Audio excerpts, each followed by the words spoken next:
Hello ഹവാരി friends, എല്ലാവർക്കും സുഖം വിശ്വസിക്കുന്നു. അപ്പം ഞാൻ വന്നിട്ടുള്ളത് ആലുവയിലുള്ള പച്ചമുളക് റെസ്റ്റോറൻറ്റിൽ ഞങ്ങൾ പോയി ഡിന്നർ കഴിച്ചതിന് വിശേഷങ്ങളായിട്ടാണ്. എൻ്റെ ബ്രദറിൻ്റെ കല്യാണത്തിൻ്റെ സമയത്ത് ഞങ്ങൾ പെരുമ്പാവൂർ കുറച്ച് ഡ്രസ്സ് എടുക്കാനൊക്കെ പോയിട്ടുണ്ടായിരുന്നു. അപ്പോൾ തിരിച്ച് വരുമ്പോൾ ലേറ്റായി. അപ്പോൾ പിന്നെ ഫുഡൊക്കെ കഴിച്ചിട്ട് വീട്ടിലേക്ക് പോകാമെന്ന് വെച്ചു. ഞാൻ ഫസ്റ്റ് ഡ്രസ്സ് എടുക്കാൻ പോയ വീഡിയോസ് ഞാൻ താഴെ ഡിസ്ക്രിപ്ഷൻ ബോക്സിലോട്ടെ ഞാൻ ചാനൽ ഇട്ടിട്ടുണ്ടായിരുന്നു. കാണാത്തവരുണ്ടെങ്കിൽ ഒന്ന് പോയി കണ്ട് സപ്പോർട്ട് ചെയ്യാം. അതുപോലെ തന്നെ ഈ വീഡിയോ നിങ്ങൾക്ക് കണ്ടിഷ്ടപ്പെടുകയാണെങ്കിൽ ലൈക്ക് ചെയ്യാനും സബ്സ്ക്രൈബ് ചെയ്യാനും കമൻറ്റ് ചെയ്യാനൊന്നും മറക്കരുത് കേട്ടോ. അപ്പോൾ ഈ പച്ചമുളക് എന്നുള്ളത് ഒരു ബ്രാൻഡ് നമ്മൾ മൊട്ടക്കാക്കും മുന്നക്കാക്കും കാരണം നല്ല ഫേമസ് ആയിരുന്നു. അവരും കൊണ്ട് ഉൾപ്പെട്ടിട്ടുള്ളൊരു സംരംഭമാണിത്. അപ്പോൾ ഞങ്ങൾ അവിടെ ചെന്ന് നല്ലൊരു ആംബിയൻസ് ആയിരുന്നു. കയറി ചെല്ലുമ്പോൾ തന്നെ നല്ല ലൈറ്റും നല്ല പാർക്കിംഗ് സ്പേസ് ഒക്കെ ഉണ്ടായിരുന്നു അവിടെ.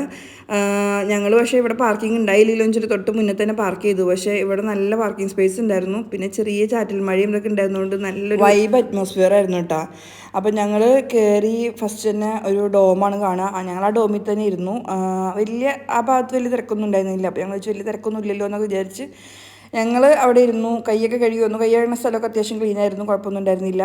അങ്ങനെ വന്നിരുന്ന് ഫുഡ് വരാൻ വേണ്ടി കുറച്ച് ലേറ്റായി. അതാണ് ഒരു പ്രശ്നം ഉണ്ടായിരുന്നുള്ളൂ.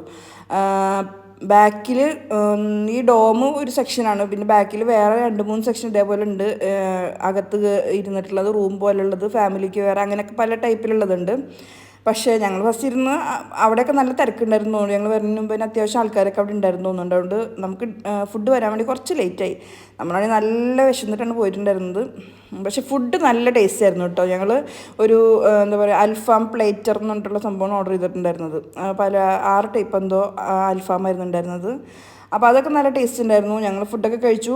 ഫുഡ് കഴിച്ചിട്ട് പിന്നെ ഞങ്ങൾ ബാക്കിലൊക്കെ ഒന്ന് എക്സ്പ്ലോർ ചെയ്യാൻ വേണ്ടി പോയി. അപ്പോഴാണ് ഞങ്ങൾ കണ്ടത് ബാക്കിൽ ഇത്ര സ്പേസ് ഉണ്ടെന്നും ബാക്കിൽ അത്രയും ആൾക്കാരുണ്ടായിരുന്നു എന്നൊക്കെ ഉള്ളത്. ഞങ്ങൾ ചോദിച്ചു ഇത്ര തിരക്ക് കുറവായിട്ട് എന്താണ് വേഗം ഫുഡ് വരാത്തതെന്നൊക്കെ വിചാരിച്ച് ഞങ്ങൾ ഇരുന്നത്. പിന്നെ ടോയ്ലറ്റും അതേപോലെ തന്നെ ഒരു ചെറിയ ഒരു വേറെ ഭാഗത്തായിരുന്നു. നല്ല ക്ലീൻ ആയിരുന്നു എന്ന് പറഞ്ഞു. ഉമ്മച്ചി പപ്പച്ചൊക്കെ പോയിട്ടുണ്ടായിരുന്നു, നല്ല ക്ലീൻ ആയിരുന്നു എന്ന് പറഞ്ഞു. അത് കഴിഞ്ഞിട്ട് പിന്നെ ഞങ്ങൾ അത് പുഴയുടെ സൈഡിൽ തന്നെയാണല്ലോ ഉള്ളത്. അപ്പോൾ ശരിക്കും പകലൊക്കെ വരുവാണെങ്കിൽ കുറച്ച് വൈബായിരുന്നെന്ന് എനിക്ക് തോന്നി. ഞങ്ങൾ രാത്രിയായിരുന്നു പോയിട്ടുണ്ടായിരുന്നത്. രാത്രി വേറെ നല്ലൊരു മൂഡായിരുന്നു. ലൈറ്റൊക്കെ ആയിട്ട് നല്ല രസമുണ്ടായിരുന്നു കാണാനായിട്ട്. പല ഭാഗത്തും പല ടൈപ്പ് ലൈറ്റ്സും അറേഞ്ച്മെൻറ്റ്സും ഒക്കെ ചെയ്തിട്ട് നല്ല ഭംഗിയുണ്ടായിരുന്നു. പിന്നെ നേരെ ചെന്ന ആർച്ചിൻ്റെ അവിടെ നിന്ന് താഴത്തേക്ക് ഇറങ്ങിയിട്ടുണ്ടെങ്കിൽ റിവർ സൈഡാണ് കേട്ടോ. അപ്പോൾ അവിടെ നല്ലൊരു വൈബാണ്. പക്ഷേ പകലാണ് അവിടെ കൂടുതൽ രസം ഉണ്ടാവുക. രാത്രി അവിടെ ഇറങ്ങാനും ഫോട്ടോസ് എടുക്കാനൊക്കെ ഓപ്ഷൻ ഉണ്ട്. ഞാനും മക്കളും കൂടി ജസ്റ്റ് ഒന്ന് ഇറങ്ങിയിട്ടുണ്ടായിരുന്നു. ജസ്റ്റ് ഒരു വീഡിയോ എടുക്കാൻ വേണ്ടി മാത്രം, ജസ്റ്റ് ഓടിച്ചിട്ടൊരു വീഡിയോ എടുത്ത് പോകുന്നതല്ലാണ്ട് അവിടെ നിന്നൊന്നും ഫോട്ടോസ് എടുക്കാനൊന്നും പറ്റുന്നില്ല. ഞാൻ ക്യാമറ ഓണാക്കി വെച്ച് വേഗം നടന്നു ഇങ്ങോട്ട് പോന്നു. ഭയങ്കര ഇഷ്ടമായി ആ ആർച്ച് ചെയ്തിട്ടുള്ളതും ആ സ്റ്റെപ്പും. നല്ല രസമുണ്ട് ആ ചെയ്തിരിക്കുന്നത്. അപ്പോൾ ആ വൈബ്സൊക്കെ ആസ്വദിക്കണമെങ്കിൽ ശരിക്കും നമുക്ക് പകൽ തന്നെ വരണം. ആ പുഴയുടെ സൈഡിൽ പോയിരിക്കാനും അങ്ങനത്തെ കാര്യങ്ങൾക്കൊക്കെ പകൽ തന്നെ വരണം. രാത്രി ജസ്റ്റ് ഇവിടെ അങ്ങനെ നടക്കാനും പിന്നെ ലേറ്റ് നൈറ്റ് ആസ്വദിക്കുന്നവർക്കൊക്കെ വന്നിരിക്കാനും ഒക്കെ പറ്റുകയൊക്കെ ചെയ്യും കേട്ടോ. ലേറ്റ് നൈറ്റ് കുറച്ച് നേരം ഇങ്ങനെ നല്ല കാമായിട്ടുള്ള അന്തരീക്ഷത്തിൽ വന്നിരിക്കാനുള്ള അങ്ങനത്തെ ഒക്കെ ഒരു ഏരിയ ഉണ്ട് കേട്ടോ. നല്ല രസമുണ്ട് അങ്ങനെയൊക്കെ വൈബ് ചെയ്യാനായിട്ട്. അപ്പോൾ ഇത്രയൊക്കെയാണ് നമ്മുടെ ഇന്നത്തെ വിശേഷങ്ങൾ. അപ്പോൾ ഞങ്ങളിതേ തിരിച്ച് ഞങ്ങൾ കയറി പോവാണ്. അപ്പോൾ എൻ്റെ ഈ കൊച്ചു വീഡിയോ ഇഷ്ടപ്പെട്ടിട്ടുണ്ടെങ്കിൽ ലൈക്ക് ചെയ്യുക, അതുപോലെ തന്നെ സബ്സ്ക്രൈബ് ചെയ്യാത്തതിന് സബ്സ്ക്രൈബ് ചെയ്യുക, കമൻറ്റ് ചെയ്യുക. Okay, bye, thank U.